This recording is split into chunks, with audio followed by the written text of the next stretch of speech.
রুমিন ভালো না। ফারহানা এতদিন বইসা ছিলেন বিএনপি রাজনৈতিক দল নির্বাচন করবে, উনি সিট পাবেন। উনি এখন সিট পাইলেন না, উনি এখন স্বতন্ত্র। এখন হাঁস মার্কায় করবেন না ধানের শীষে করবেন না কোন মার্কায় করবেন ঠিক ঠিকানা নাই। দলের সিদ্ধান্ত অপছন্দ করে ক্ষমতার লোভে আরেক দলে যদি যোগ দেয়, আমি মনে করি সেটা অসুবিধা। রাতারাতি তো কার আদর্শ পরিবর্তিত হতে পারে না। আমার আদর্শের সঙ্গে দলের আদর্শ মিলছে না, অতএব আমি স্বতন্ত্র গিয়েছি।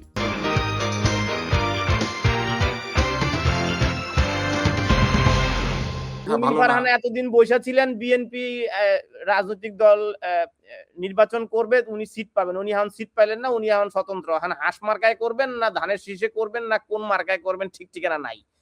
তো রাজনীতি আসলে এমন। হ্যাঁ, কেউ যদি তার দলের সিদ্ধান্ত অপছন্দ করে স্বতন্ত্র হয়ে যায়, তাতে কিন্তু কোনো অসুবিধা নাই। দলের সিদ্ধান্ত অপছন্দ করে ক্ষমতার লোভে আরেক দলে যদি যোগ দেয়, আমি মনে করি সেটা অসুবিধা। রাতারাতি তো কার আদর্শ পরিবর্তিত হতে পারে না। আমার আদর্শের সঙ্গে দলের আদর্শ মিলছে না, অতএব আমি স্বতন্ত্র গিয়েছি। সেটা হতে পারে।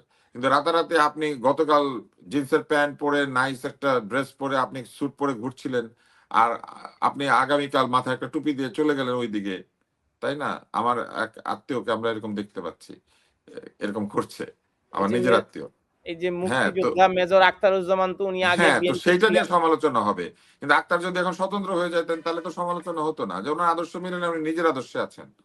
কিন্তু হঠাৎ করে কি আপনার আদর্শ 180 ডিগ্রি টার্ন নিতে পারে? পারে না তো। এইটা সমালোচনার বিষয়। সো রুমিন ফারহানা যদি স্বতন্ত্র নির্বাচন করেন, এটা নিয়ে কোনো অসুবিধা নাই। কিন্তু রুমিন ফারহানা যদি কালকে ওই জোটে যোগ দেন, পাল্টা জোটে, তাহলে সেটা নিয়ে চিন্তা করার ব্যাপার আছে। মানে জামাত জোটে। হ্যাঁ, যে দলের সঙ্গে তার আদর্শ, আগের দলের আদর্শের কোনো ওনার মিল তো নাই। আগে ভোটে জিততে হবে। তো উনি যদি না, ভোটে জিততে হবে না। ভোটে কাউকে জিততে হবে না। উনি ভোটে দাঁড়াতে চেয়েছেন। না, দল না, তাকে পছন্দ করে নাই। উনি যদি দাঁড়ানোর জন্য আরেকটা দলে চলে যান, হারার জন্য যেতে পারেন। ভোটে কারো জিতার জন্য তো কেউ দাঁড়ায় না। ভোটে দাঁড়ানোর জন্য দাঁড়ায়। তারপরে জিতবে। আগে তো না, তাকে দাঁড়াইতে দিবেন আপনি। কৌশলগত কারণে উনি যেহেতু এখন আর বিএনপির না, উনি যদি কৌশলগত কারণে ভোটের ক্ষেত্রে যদি জামায়াত বা অন্যান্য রাজনৈতিক দলগুলো সহায়তা নেন, অসুবিধা কি? Let's see. না, অসুবিধা আছে। এইখানে হচ্ছে অসুবিধা। আপনারা এইটাই বিবেচনা করেন না, যে পরামর্শটা আমি আপনাকে দিয়েছি। একজন লোক যদি তার দল ছেড়ে ওনার স্বতন্ত্র হয়ে বিবেচনা যায়, বলছি। না, বাংলাদেশের রাজনীতিতে একজন লোক যদি তার আদর্শের দল ছেড়ে দেয়, তার মানে কি? তার নিজের আদর্শের সাথে দলের আদর্শ মিলে নেই। তাই তো? অথবা দলের সিদ্ধান্তের সাথে সে দ্বিমত পোষণ করেছে।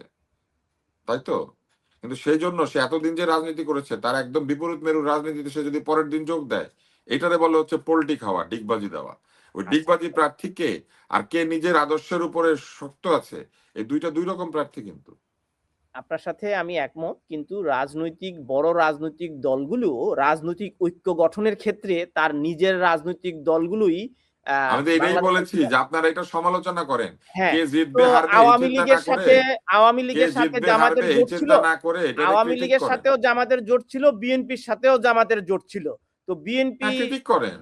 Critic exactly. করেন। এইটাকে ক্রিটিক করেন। কিন্তু কে জিতবে কে হারবে এই বিবেচনা করার না, তো দরকার নেই। এখন নির্বাচন হয়ে গেলে দেখতে পাবেন কে জিতবে কে হারবে। রাজনৈতিক দলগুলিরই নিজের ঐক্যের ঠিক নাই। তো সেই দলের রাজনৈতিক নেতা যাদেরকে বাছাই করা হয় নির্বাচনের জন্য, তার ঐক্য ঠিক থাকবে, এটা আপনি আমি কেমনে টকশোতে ঠিক রাখবো? আমি তো বলি নাই ঐক্য ঠিক আমরা থাকবে। পারবো না তো।